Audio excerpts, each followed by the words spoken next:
सबसे पहले मेरा आप सभी को प्यार भरा प्रणाम। मैं मधु जोशी स्वागत करती हूँ आपका अपने YouTube चैनल मधु गढ़वाली 121 पे।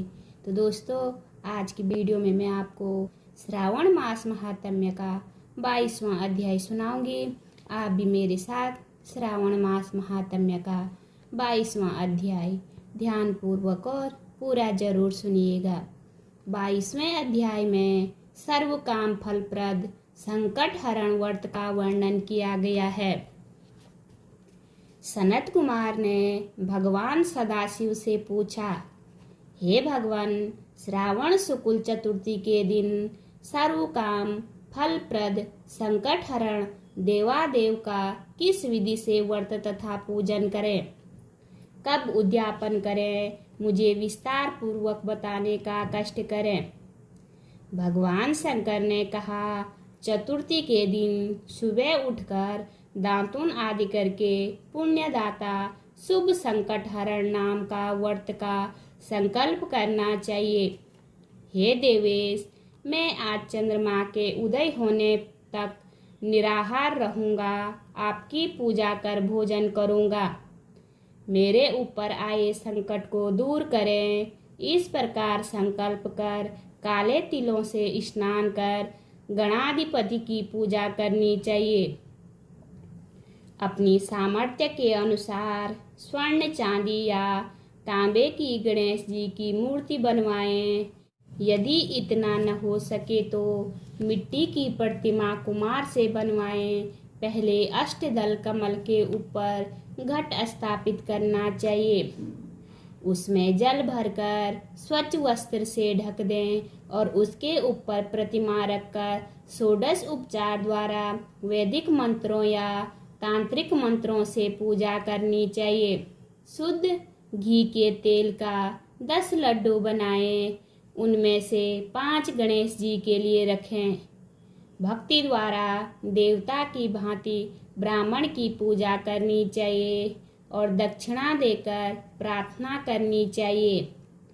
आपके निमित्त इन 5 लड्डुओं को फलों तथा दक्षिणा सहित दे रहा हूँ, आप इन्हें ग्रहण करें। आपत्ति से मेरा उद्धार करें। जो कुछ मैंने द्रव्यहीन कम या अधिक दिया है, हे विप्र रूप गणेश्वर, वह सब परिपूर्ण हो। इसके बाद ब्राह्मणों को स्वादिष्ट भोजन कराना चाहिए और चंद्रमा को अर्घ्य देना चाहिए। इस प्रकार विधि पूर्वक व्रत करने वाले पर गणेश जी प्रसन्न हो जाते हैं और मनोवांछित फल प्रदान करते हैं।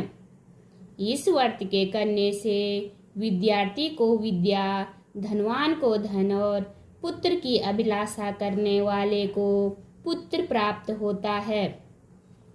रोगी को रोग से छुटकारा मिल जाता है।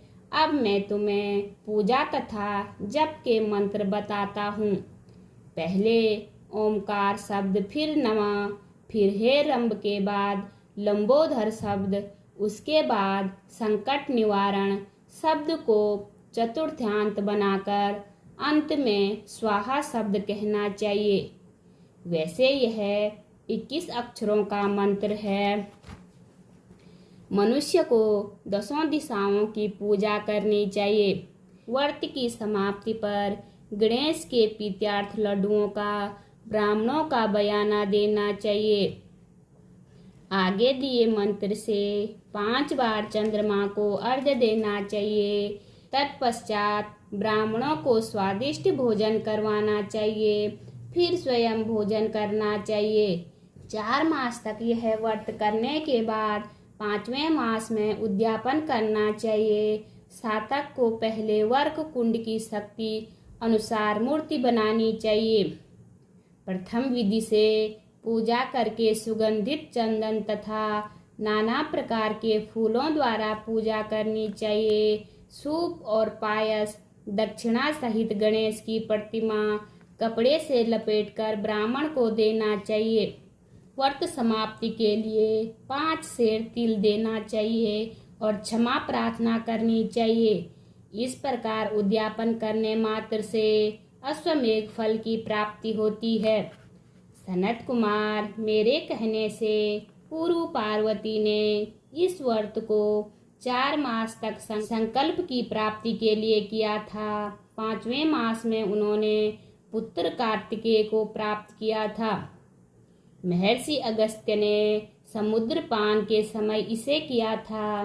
3 मास पश्चात उन्हें विघ्नेश के प्रसाद स्वरूप सिद्धि प्राप्त हो गई थी। हे मुनीश्वर, इस व्रत को दमयंती ने 6 मास तक किया था, तभी उसने महाराज नल के दर्शन किए थे। अनिरुद्ध को खोजती चित्रलेखा ने इस व्रत को किया। वह कहाँ गए? उन्हें कौन ले गया? वाणासुर ने यहाँ जाने पर प्रद्युम्न व्याकुल हो गए। तब उनसे रुक्मणी ने बड़े प्रेम से कहा, पुत्र, मैं तुमसे जिस व्रत को कहने जा रही हूँ उसे ध्यान पूर्वक सुनो। पूर्व समय में मेरे जन्म काल के समय मेरे सारे घर से तुझको एक राक्षस चुरा कर ले गया था। बस मेरा हृदय तेरे वियोग से छलीन हो गया। मैं रोती थी कि मैं अपने लाल का मुख कब देखूंगी। उस समय जब दूसरी स्त्रियों के पुत्रों को देखती तो पुत्र वियोग से पागल हुई थी। कहीं यह मेरा पुत्र तो नहीं। तेरे वियोग का दुख झेलते हुए कई वर्ष बीत गए। प्रभु कृपा से हमारे यहाँ लोमेश ऋषि आ गए। उन्होंने मेरी दशा को देखकर मुझसे संकट चतुर्थी का व्रत करने को कहा। उनकी आज्ञा अनुसार मैंने 4 बार यह व्रत किया। व्रत के प्रभाव से तुमने वापस लौटकर संभासुर का वध किया था। अतः यदि तुम भी इस व्रत को करोगे तो अवश्य ही तुम्हारे पुत्र का पता चल जाएगा और वह घर वापस लौट आएगा। माता के आदेशानुसार प्रद्युम्न ने भी गणेश जी का विधिवत इस व्रत को किया। तभी नारद जी ने आकर उनको बताया कि अनिरुद्ध वाणासुरपुरी में है। उसी समय प्रद्युम्न वाणासुरपुरी में गए और वाणासुर को सैन्य सहित जीतकर अपने पुत्र को पुत्र वधु सहित ले आए। प्राचीन काल में दूसरे देवताओं ने भी विघ्नेश के इस व्रत को किया था। मृत्युलोक में इस व्रत के समान सिद्धि देने वाला और कोई व्रत नहीं है। अधिक कहने से क्या लाभ। इस व्रत का उपदेश नास्तिक और सट को नहीं देना चाहिए। शिष्य या श्रद्धा युक्त साधु को तुम उसका उपदेश दे सकते हो। हे महामुने, तुम धर्मिष्ठ, विघ्न नंदक तथा मेरे प्रिय हो, इसलिए मैंने तुमको इस व्रत का उपदेश दिया है। बोलिए शिव शंकर भगवान की जय, गणेश भगवान की जय, पार्वती माता की जय। उम्मीद करती हूँ आपको वीडियो पसंद आई होगी। वीडियो पसंद आए तो वीडियो पे लाइक कीजिए, कमेंट कीजिए, अपने दोस्तों के साथ शेयर कीजिए। चैनल पे नए हो तो सब्सक्राइब ज़रूर कीजिए। मैं मधु जोशी मिलती हूँ आपको अगली वीडियो में। तब तक के लिए बाय बाय, धन्यवाद।